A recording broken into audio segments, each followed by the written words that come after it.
సోదరీ సోదరులారా, మన వాక్య పాఠం 2 తిమోతి 2వ అధ్యాయం 16వ వచనంతో ప్రారంభమవుతుంది. గత పాఠంలో పౌలు తిమోతితో అన్నాడు, సత్యవాక్యాన్ని సరిగా విభజించేవాణ్ణిగా నిన్ను నీవు దేవునికి కనపరుచుకో. గమనించండి, దేవుని వాక్యంలో కాలం కొన్ని యుగాలుగా విభజింపబడింది. దేవుడు మానవుని సమస్యలు వివిధ రీతులుగా పరిష్కరిస్తూ వచ్చాడు. అయితే రక్షణ సువార్త యందలి ప్రాతిపదిక సూత్రం నాడు నేడు ఒక్కటే. యేసుక్రీస్తు యొక్క విమోచనాత్మకమైన మరణం ద్వారానే మానవునికి రక్షణ ప్రాప్తిస్తుంది. అయితే మానవుడు దేవుని యందలి తన విశ్వాసాన్ని వివిధ రీతులుగా వ్యక్తం చేస్తూ వచ్చాడు. ఉదాహరణకు అబ్రహామును, అంతకు ముందే ఉన్న హెబెలును చూడండి. వీరిద్దరూ దేవునికి బలి అర్పించడానికి గొర్రెను తెచ్చారు. ఈ రోజున మనం ఆలయానికి ఆరాధనకై వెళ్లేటప్పుడు గొర్రెపిల్లను తీసుకువెడతామా? అలా వెళ్లము గదా. ఎందుకని? యోహాను సువార్త 1వ అధ్యాయం 29వ వచనంలో లోక పాపమును మోసుకొని పోయిన గొర్రెపిల్ల యేసే. ఆయన వచ్చాడు, శిలువ మీద మనందరి కోసం ప్రాణం పెట్టాడు. హెబెలు, అబ్రహాము తెచ్చిన గొర్రెపిల్ల దేవుని గొర్రెపిల్ల అయిన యేసుక్రీస్తుకు ముందు గుర్తు, సంకేతం. వారు ముందుకు చూచారు, మనం వెనక్కు చూస్తున్నాము. దేవుని వాక్యాన్ని సరిగా విభజించటమంటే ఇదే. దేవుని వాక్యాన్ని శ్రద్ధగా, క్రమబద్ధంగా చదవాలి, అధ్యయనం చెయ్యాలి, బోధించాలి. దేవుని బిడ్డలందరూ తప్పనిసరిగా దేవుని వాక్యాన్ని దినదినమూ చదువుతూ ఉండాలి. దేవుని వాక్యాన్ని, సత్యవాక్యాన్ని సరిగా విభజించుకుంటూ చదవాలి. ఈ విధంగా బైబిలును అధ్యయనం చేస్తే అది మన ఆత్మకు ఉత్సాహకరమైన గొప్ప అనుభవమవుతుంది. బైబిలులో యేసు ప్రభువు సాక్షాత్కారం కలుగుతుంది. మానవతతో దేవుడు ఏమేమి చేశాడో, ఎప్పుడు చేశాడో చక్కగా అర్థమవుతుంది. కృప అంటే ఏమిటి? ధర్మశాస్త్ర ప్రయోజనమేమిటి? వీటి మధ్య ఉన్న అంతరమేమిటి అంటూ విభజనాత్మకంగా అవగాహన చేసుకుంటూ బైబిలు అధ్యయనం చేయాలి గాని ఇక్కడ ఒక వచనం, అక్కడ ఒక వచనం సందర్భశుద్ధి లేకుండా అన్వయించే ప్రయత్నం చేయకూడదు. తిమోతి, దేవుని వాక్యం శ్రద్ధగా చదువు. అప్పుడు దేవుని వాక్యాన్ని చక్కగా బోధించగలుగుతావు. 16వ వచనం, అపవిత్రమైనట్టి మాటలకు విముఖుడవై ఉండు, ఉబుసుపోక కబుర్లకు దూరంగా ఉండు. అవి విలువలేని మాటలు, కల్లబుల్లి కబుర్లు. అట్టి మాటలాడేవారు మరి ఎక్కువగా భక్తిహీనులవుతారు. కొరుకుడు పుండు పాకినట్లు వారి మాటలు పాకుతాయి. వారిలో హుమేనై, ఫిలేతు అనే వారున్నారు. వారు పునరుత్థానము గతించింది అని చెబుతూ సత్యము విషయము తప్పిపోయి కొందరి విశ్వాసమును చెరుపుతున్నారు. వీరిద్దరూ తప్పుడు బోధలు చేస్తూ తిరుగుతూ ఉంటారు. హుమెనై, ఫిలేతు ఏమి చెబుతున్నారు? పునరుత్థానం గతించింది, ఇప్పుడున్నవారికి పునరుత్థానం లభించదు అనే సిద్ధాంత దోషాన్ని అందరికీ పంచిపెడుతున్నారు. హుమెనై, ఫిలేతు అనే ఈ ఇద్దరే కాదు, వీరికి తోడు అలెగ్జంద్రు అని మరొకడున్నాడు. వీరు శిక్షించబడడానికి సైతానుకు అప్పగించాను అన్నాడు పౌలు 1 తిమోతి 1వ అధ్యాయం 20వ వచనం. అయినా వీరికి ఇంకా బుద్ధి వచ్చినట్లు లేదు. రోమాపత్రిక 6వ అధ్యాయం 4వ వచనం, కొలసీ పత్రిక 2వ అధ్యాయం 12వ వచనం, ఇందులోని సత్యాన్ని వీరు కాదని కొట్టిపారేస్తున్నారు. తండ్రి మహిమ వలన క్రీస్తు మృతులలో నుండి ఏలాగు లేపబడ్డాడో అలాగే మనము నూతన జీవము పొందిన వారమై నడుచుకొనున్నట్లు బాప్తిస్మము వలన మరణములో పాలు పొందుటకై ఆయనతో కూడా పాతిపెట్టబడ్డాము. మీరు బాప్తిస్మమందు ఆయనతో కూడా పాతిపెట్టబడిన వారై ఆయనను మృతులలో నుండి లేపిన దేవుని ప్రభావమందు విశ్వసించటము ద్వారా ఆయనతో కూడా లేపబడ్డారు అనే సత్యాలను ఈ దుర్బోధకులు వ్యతిరేకిస్తూ ప్రసంగాలు చేస్తున్నారు. హుమేనై, ఫిలేతు, అలెగ్జంద్రు ఈ ముగ్గురూ చేస్తున్న నిర్వాకమిది. శరీర పునరుత్థానం లేదని కూడా వీరు ప్రచారం చేస్తున్నారు. ఈ బోధకుల బెడదను తిమోతి ఎదుర్కోవలసి ఉన్నది. వీరు సశరీర పునరుత్థానం లేదని వాదించారు. ఇది గ్రీకు వేదాంతం. పదార్థం పాపభూయిష్టమని, ఈ శరీరం భౌతిక పదార్థం గనుక దీనికి పునరుత్థానం ఉండదని వీరు సిద్ధాంతీకరించారు. విముక్త ప్రజల మహిమలో శరీరానికి తావులేదు అని వీరి నమ్మకం. ఇట్టి బోధల వల్ల వీరు కొందరి విశ్వాసాన్ని చెరిపారు. అయితే పౌలు ప్రకటించిన సత్య సువార్త ప్రకారం క్రీస్తు పునరుత్థానమే మనకు ఆధారం. పునరుత్థానం క్రైస్తవానికి కేంద్ర సిద్ధాంత సత్యం. పునరుత్థానమే క్రైస్తవ సౌధానికి మూలరాయి. ఈ పునరుత్థాన సత్యాన్ని ఈ కపట బోధకులు తారుమారు చెయ్యాలని చూస్తున్నారు. తమ అపవిత్ర హస్తాలను దీనిమీద ఉంచుతున్నారు. పౌలుకు ఎంతో బాధ అనిపించింది. క్రైస్తవ నిరీక్షణకు ఆధార సత్యం పునరుత్థానం. అయితే వీరు కొందరిని, అందరినీ కాదు, మోసపుచ్చగలిగారు. అయినా ఈ విషయంలో పౌలు ఎంతో బాధపడుతూ 19వ వచనంలో అన్నాడు, అయినా దేవుని యొక్క స్థిరమైన పునాది నిలకడగా ఉన్నది. ప్రభువు తన వారిని ఎరుగును అనేది, ప్రభువు నామమును ఒప్పుకునే ప్రతివాడు దుర్నీతి నుండి తొలగిపోవాలి అనేది దానికి ముద్రగా ఉన్నది. ఈ ముద్ర యాజమాన్యాన్ని, యజమాని అధికారాన్ని సూచిస్తుంది. ద్వితీయోపదేశకాండం 6వ అధ్యాయం 8, 9 వచనాలు, నేను నీకు ఆజ్ఞాపించే ఈ మాటలు నీ కన్నుల నడుమ బాసికము వలె ఉండాలి. నీ ఇంటి ద్వారబంధముల మీద, నీ గవునుల మీద వాటిని రాయాలి. ఇంట్లో గోడల మీద కూడా దేవుని వాక్యమే. దాన్ని బట్టి ఇశ్రాయేలు ప్రజల ఆరాధన మనస్తత్వం మనకు ఇట్టే తెలిసిపోతుంది. వీరు దేవుని బిడ్డలు అవునా కాదా అని తెలుసుకునేందుకు మరొక రుజువు ఉంది.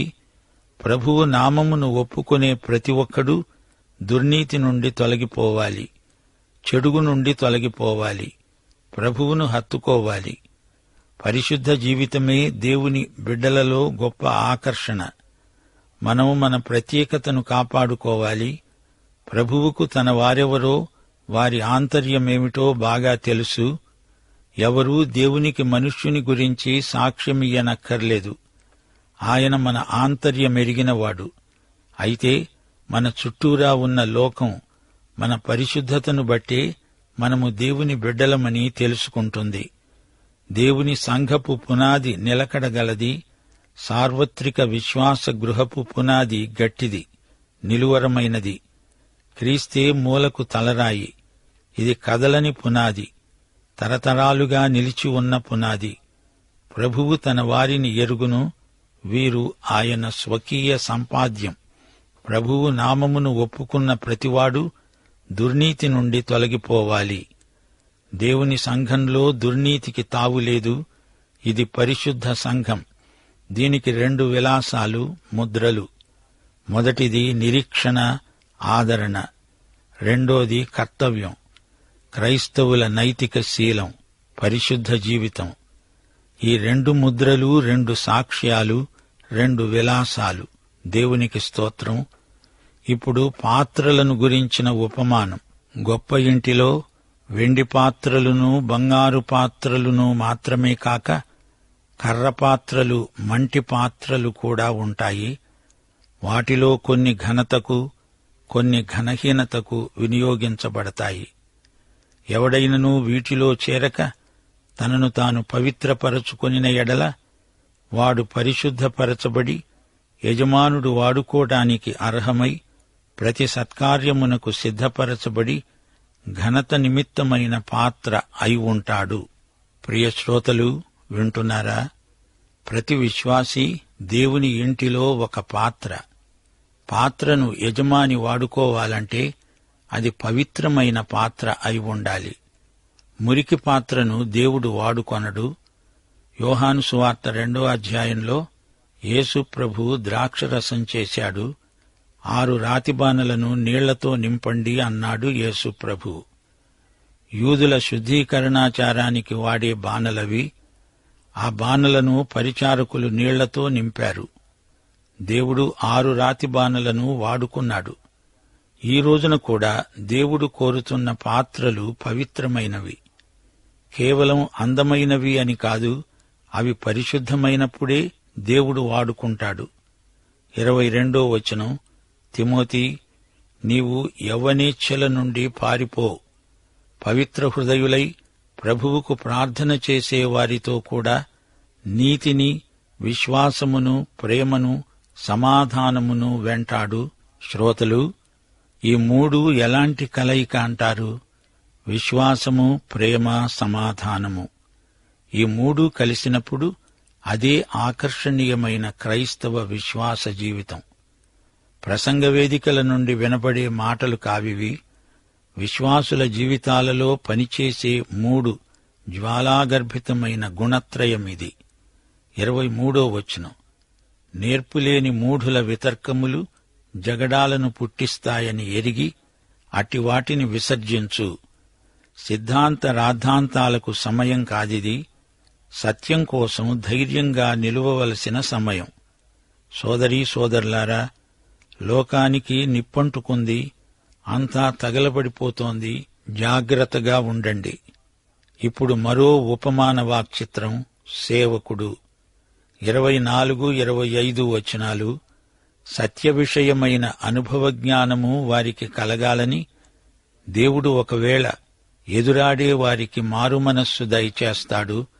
అందువలన సైతాను తన ఇష్టము చొప్పున చెరపట్టిన వీరు వాని ఉరిలో నుండి తప్పించుకొని మేలుకొంటారేమో అని ప్రభువు యొక్క దాసుడు అట్టివారిని సాత్వికముతో శిక్షిస్తూ, జగడమాడక అందరి ఎడల సాధువుగాను, బోధింప సమర్థుడుగాను, కీడును సహించేవాడుగాను ఉండాలి.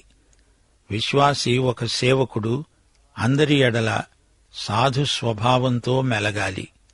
సైనికుడు పోరాడతాడు, సేవకుడు సాధు స్వభావుడు. సోదరీ సోదరులారా, సంఘమంటే ఏమిటో ఈ పాఠంలో చూచారు గదా. అదృశ్య సంఘం ఉంది, అందులో ఏ లోపమూ లేదు. కాని దృశ్యమానమైన సంఘంలో కొన్ని లోపాలు, బలహీనతలు కొట్టవచ్చినట్లు కానవస్తాయి. దృశ్యమాన సంఘం అనేక రకాల పాత్రలు గల గృహం. గొప్ప ఇల్లే కాని అందులో ఘనహీనమైన పాత్రలు కూడా ఉంటాయి. ఘనమైన పాత్రలతో పాటు ఘనహీనమైనవి కూడా ఉంటాయి. మత్తయి సువార్త 13వ అధ్యాయం 47 నుండి 49వ వచనం వరకు ఒక వల, అందులోని అనేక రకాల చేపలు. ఈ ఉపమానం మీకు జ్ఞాపకముందా? పరలోక రాజ్యము సముద్రములో వేయబడి నానావిధములైన చేపలను పట్టిన వలను పోలి ఉన్నది. అది నిండినప్పుడు దానిని దరికి లాగి కూర్చుండి మంచివాటిని గంపలో చేర్చి చెడ్డవాటిని బయట పారవేస్తారు. అలాగే యుగ సమాప్తి యందు జరుగుతుంది. దేవదూతలు వచ్చి నీతిమంతులలో నుండి దుష్టులను వేరుపరచి వీరిని అగ్నిగుండములో పడవేస్తారు. చూచారా శ్రోతలు, మంచివి చెడువి కలగాపులగంగా ఉన్నాయి. అయితే వేర్పాటు దినం ఒకటుంది. ఘనహీనమైన పాత్రలలో దేవుని బిడ్డలు చేరి ఉండకూడదు. పనికిమాలిన వదరుబోతు బోధకులు ఘనహీనత కొరకైన పాత్రలు. తిమోతి వాటిలో చేరినవాడై ఉండకూడదు. ఈ తప్పుడు బోధలకు మనం దూరంగా ఉండాలి. చెడిపోయిన మనస్సు గలవారికి తిమోతి దూరంగా ఉండాలి. మతభేదాలు కలిగించే మనుషుల నుండి దూరంగా ఉండాలి. ఇలాంటి వారి నుండి తిమోతి తనను తాను పవిత్రపరచుకోవాలి. అలాంటి వ్యక్తి దేవుని చేత పరిశుద్ధపరచబడతాడు. యజమానుడు వాడుకోవడానికి అది అర్హమైన పాత్ర. ప్రతి సత్కార్యానికి సిద్ధపరచబడిన పాత్ర. దేవునికి ప్రతిష్ఠించబడి పరిశుద్ధతను కొనసాగించుకునే జీవితమిది. ఈ పాత్ర ప్రభువు చేత ఆయన ఇష్టానుసారముగా వాడబడుతుంది. తిమోతి, యవ్వనేచ్ఛల నుండి పారిపో. నీ పరిశుద్ధ జీవితానికి అభ్యంతరకరమైన ఇచ్ఛలు, ఆశలు నీకు తగవు. వాటి వల్ల అనేక నిందలకు గురి అవుతావు. అహంకారం, స్వాతిశయం, నిర్లక్ష్యం మొదలైన బలహీనతల వల్ల నీ భక్తి సన్నగిల్లుతుంది. నీతి, విశ్వాసం, ప్రేమ, సమాధానం నిన్ను ఆధ్యాత్మిక లోతుల్లోకి తీసుకువెడతాయి. ప్రభువుకు ప్రార్థన చేసే పవిత్ర హృదయుల సహవాసంలో ఈ ఆధ్యాత్మిక లక్షణాలు రానురాను మరీ పరిపక్వమవుతాయి. ప్రియ సోదరీ సోదరులారా, నీతి అంటే ఏమిటి? నీతి అంటే సరైన మానవ సంబంధాలు. దేవుని దృష్టిలో సరైన జీవన విధానమునే నీతి అంటాము. రోమాపత్రిక 6వ అధ్యాయం 13వ వచనం, మీ అవయవాలను నీతి సాధనములుగా దేవునికి అప్పగించండి. ఎఫెసీ పత్రిక 6వ అధ్యాయం 14వ వచనం, క్రైస్తవ సైనికునికి నీతి అనేది మైమరువు. ఇక ప్రేమ అనేది ఆత్మఫలం. 1 యోహాను 4వ అధ్యాయం 7వ వచనం, దేవుడే ప్రేమ. సమాధానము దేవుని జ్ఞానము నుండి కలుగుతుంది. యాకోబు పత్రిక 3వ అధ్యాయం 17వ వచనం, పైనుండి వచ్చే జ్ఞానము మొట్టమొదట పవిత్రమైనది, తరువాత సమాధానకరమైనది. కీర్తన 122 వచనాలు 6 నుండి 8 వరకు, యెరూషలేమా, నీ ప్రాకారములలో నెమ్మది కలుగునుగాక. నా సహోదరుల నిమిత్తము, నా సహవాసుల నిమిత్తము నీకు క్షేమము కలుగునుగాక అని నేనంటాను. సైతాను తన ఇష్టము చొప్పున చెరపట్టిన వారిని శిక్షించాల్సి వచ్చినప్పుడు కూడా క్రైస్తవ నాయకుడు సాత్వికంగా వ్యవహరించాలి. జగడమాడకూడదు. ఎదురాడేవారికి మారుమనస్సు దేవుడే అనుగ్రహిస్తాడు. తప్పుడు బోధలు చేసేవారికి సరైన అనుభవ జ్ఞానం కావాలి. సత్య విషయమైన అనుభవం లేనివారు వాక్యానికి భిన్నమైన బోధలు చేస్తారు. దైవదాసుడు అందరి ఎడల సాధుశీలం ప్రదర్శించాలి. వారు సైతాను ఉరిలో నుండి తప్పించుకోగలిగేటట్లు ప్రయత్నించాలి. కీడును సైతం సహించే మనసు లేనివాడు క్రైస్తవ నాయకుడుగా ఉండడానికి యోగ్యుడు కాడు. అయితే యూదాపత్రిక 3వ వచనంలో చెప్పబడినట్లు అతడు పరిశుద్ధులకు ఒక్కసారి అప్పగించబడిన బోధ నిమిత్తం పోరాటం మానకూడదు. దైవసేవకుడు శాంతిప్రియుడు, సమాధానమనే బంధమును విడనాడడు. అతడు బోధింపగలవాడు, బోధింపదగినవాడు. ఎంత అజ్ఞానినైనా సహనంతో సహేతుకంగా ఒప్పించగలవాడు. సాత్వికముతో ప్రతి ఒక్కరి సందేహాలను తీర్చే నేర్పుగలవాడు. సిద్ధాంత దోషాలు సైతాను ఉరి. అలాంటి వారికి కనువిప్పు కలిగించి వారు సైతాను ఉరి నుండి తప్పించుకోగలిగేటట్లు దైవదాసుడు వారికి సాయం చెయ్యాలి. శ్రోతలు, యేసు ప్రభువు మన యజమాని. ఆయన నిన్ను నన్ను వాడుకోవాలి. మన స్వంత తలంపులను చెరపట్టి తెచ్చి ఆయనకు అప్పగించాలి. యేసు ప్రభువు మనకు ఆధ్యాత్మిక సంస్కృతిని అలవరుస్తాడు. యేసుచేత క్రమశిక్షితుడైన సేవకుడే గొప్ప నాయకుడు కాగలడు. శ్రమానుభవం, పరార్థమైన ఆసక్తి మనకు ప్రత్యేకమైన యోగ్యతలు. యేసు నీకు నాకు యజమాని. ఆయన చేత వాడబడడం మనకు గొప్ప ఆశీర్వాదం. ఈ అధ్యాయంలో దేవుని సంఘము యొక్క విశిష్టత నొక్కి చెప్పబడింది. ఎన్ని కష్టనిష్ఠురాలొచ్చినా, వరదలు తుఫానులు వచ్చినా దేవుని సంఘం స్థిరమైన పునాదిపై నిలిచి ఉంది. ప్రభువు తన వారిని ఎరుగును. ప్రభువు నామమును ఒప్పుకొన్న ప్రతివాడు దుర్నీతి నుండి తొలగిపోవాలి అనే 2 ముద్రలు. ఒకటి దేవుని సంఘపు పునాది, మరొకటి నిర్మాణం. ఈ వాక్చిత్రమంతా మనకు సంఖ్యాకాండం 16వ అధ్యాయాన్ని స్ఫురణకు తెస్తుంది. కోరహు తిరుగుబాటు, దాతాను, అబీరాము వీరు మోషే అహరోనుల నాయకత్వాన్ని సవాలు చేశారు. మోషే ప్రవక్తన, అహరోనే యాజకుడా అంటూ తిరుగుబాటు లేవదీశారు. అప్పుడు మోషే ఏమన్నాడు? ప్రభువు తన వారిని ఎరుగును. ఆయన నామమును ఒప్పుకున్నవారు దుర్నీతి నుండి తొలగిపోవాలి. అప్పుడు భూమి నోరు తెరిచి వారిని మింగివేసింది. ఇక్కడ తిమోతి నాయకుడు, హుమెనై, ఫిలేతు ప్రతికక్షులు, దుర్నీతిపరులు. ఇది గొప్ప సవాలు. మోషే, అహరోను ఘనత పాత్రలు, కోరహు, అబీరాము, దోతాను ఘనహీన పాత్రలు. అలాగే పౌలు, తిమోతి ఘనమైన పాత్రలు, హుమెనై, ఫిలేతు, హెర్మోగెనే ఘనహీన పాత్రలు. ఈ పోలికలు గమనించండి. అలాగే యేసు ప్రభువు శిష్యులలో ఘనత కొరకైన పాత్రలున్నాయి. అయితే ఇస్కరియోతు యూదా ఘనహీనత కొరకైన పాత్ర. అలాగే దేవుని సంఘంలో కూడా ఎన్నో వెండి, బంగారు పాత్రలు వారు తమకున్నదంతా అమ్మి అపొస్తలుల పాదాల దగ్గర ఉంచారు. అయితే అదే సంఘంలో అననీయ, సప్పీరాలు అనే కర్ర, మట్టి పాత్రలు ఘనహీనత కొరకైనవి.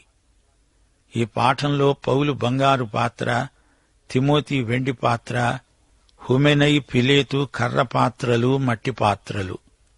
ముగింపులో మా శ్రోతలు నేర్చుకోవలసిన మరో సత్యాన్ని ఎత్తి చూపగోరుతాము. పాత్ర ప్రయోజనం 3 విధాలు. 1. తనను తాను పవిత్రపరచుకోవాలి. 2. యజమాని వాడుకోటానికి ఇష్టపడాలి. 3. ప్రతి సత్కార్యానికి ప్రభువు ఈ పాత్రను సిద్ధపరచాలి. సోదరుడా, సోదరి, నీవు దేవుని ఇంటిలో పాత్రవా? ఎలాంటి పాత్రవు? యజమానుడు వాడుకోటానికి అర్హమైన పాత్రవేనా? పాఠం సమాప్తం. మన ప్రభువైన యేసుక్రీస్తు కృప, దేవుని ప్రేమ, పరిశుద్ధాత్మ సహవాసము నిత్యత్వము పర్యంతము మనకందరికీ తోడై ఉండునుగాక. ఆమేన్.